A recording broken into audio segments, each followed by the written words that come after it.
Timeline, 5000 ans d'histoire, Richard Fremder. Alors, il n'a pas eu une grande éducation, notre bonhomme. C'est paraît curieux, ça paraît paradoxal, parce que pourtant, il va devenir l'un des hommes les plus cultivés de son siècle. Son parcours scolaire est extrêmement bref. À 8 ans, son père l'envoie à la Boston Latin School, une des meilleures écoles quand même de la colonie. Il va s'y distinguer immédiatement. En quelques mois, il passe du milieu de la classe à la première place. Mais oui, déjà à l'époque, les études coûtent cher.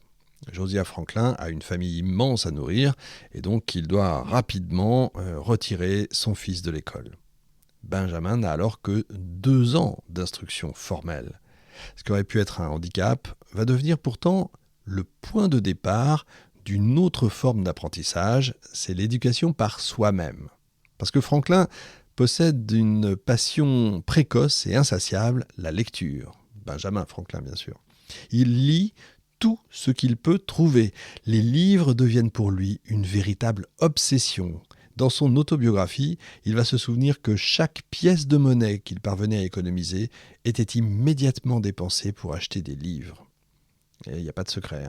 La bibliothèque familiale est modeste, mais elle contient quelques ouvrages décisifs. Parmi eux, Les Vies parallèles de Plutarque, qui racontent les existences d'hommes illustres de l'Antiquité.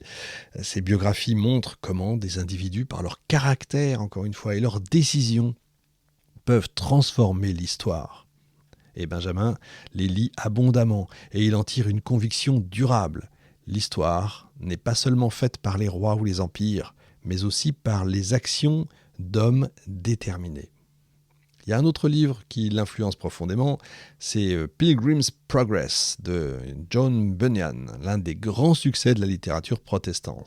Pilgrim, c'est les pèlerins, c'est l'avancée des pèlerins, le progrès des pèlerins. Donc c'est un récit qui va en fait décrire le voyage spirituel d'un homme chrétien à travers les épreuves du monde. Mais ce qui fascine Franklin, c'est pas seulement le message religieux, c'est aussi et surtout la structure narrative, une histoire claire, vivante, accessible, écrite dans une langue simple et directe. Et ce style, débarrassé de l'emphase et de la rhétorique savante, va marquer profondément, là encore, sa propre manière d'écrire. Et à ces influences s'ajoutent les œuvres de Daniel Defoe et de Cotton Mather, qui proposent des projets d'amélioration sociale, des bibliothèques publiques, des associations civiques, des institutions d'entraide. Ces idées, évidemment, impressionnent notre Benjamin. Elles lui suggèrent qu'un citoyen ordinaire, encore une fois, peut agir concrètement pour améliorer la société. Mais Benjamin Franklin ne se contente pas de lire. Il transforme la lecture en méthode d'apprentissage.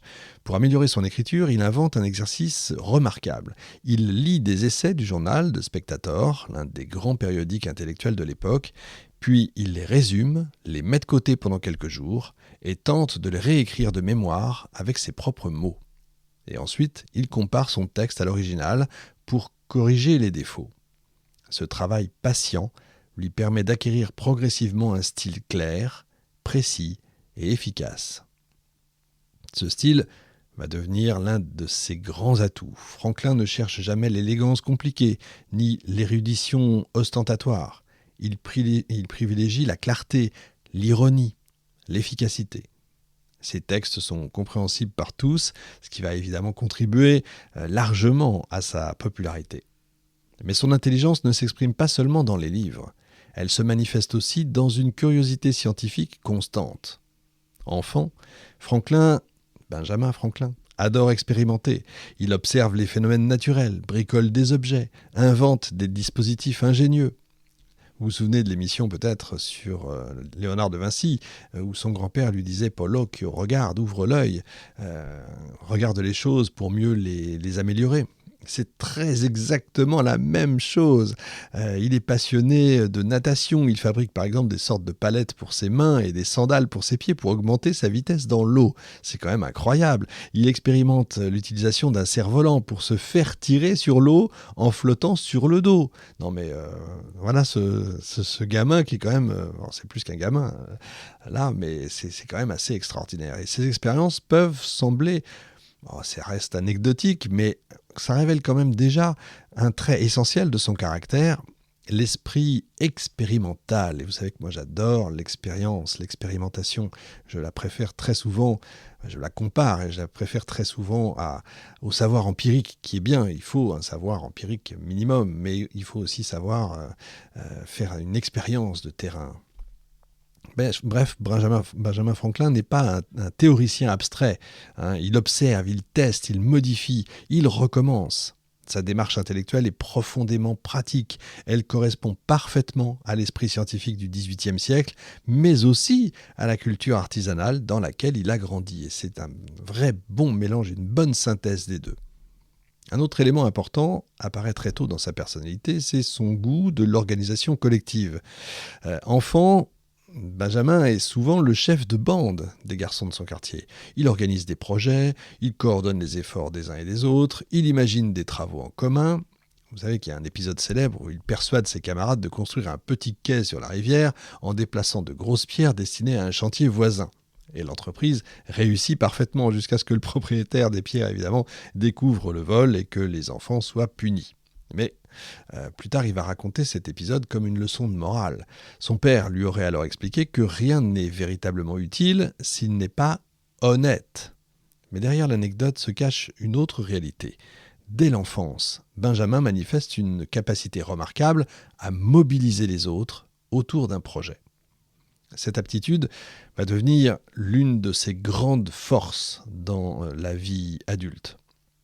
Que ce soit pour créer une bibliothèque publique, organiser un corps de pompiers volontaires ou obtenir une alliance diplomatique, Benjamin Franklin excelle toujours dans l'art de réunir les gens autour d'un objectif commun. Et ainsi, malgré une scolarité donc très limitée, Benjamin Franklin se forme par un processus d'apprentissage autonome exceptionnel.